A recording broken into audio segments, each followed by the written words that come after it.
Hey friends, welcome to BN-HANDICRAFT, and today we are going to make an embellished spider charm. I'm using glass bead for the main body structure, and they are 6 mm and 8 mm, some hook pins and wire.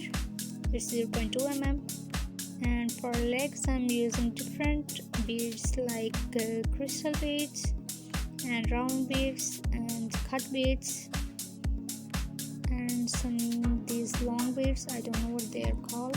So I'm cutting the wire in 4 pieces with same length, then wrap around the pin after adding 8 mm bead and then add 6 mm bead.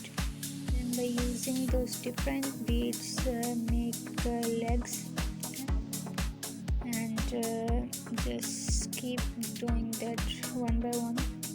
And here's the output. I hope you like it. Don't forget to share, like and subscribe, and tell me in the comments that what should I make next and where are you watching from. See you in the next video. Bye bye.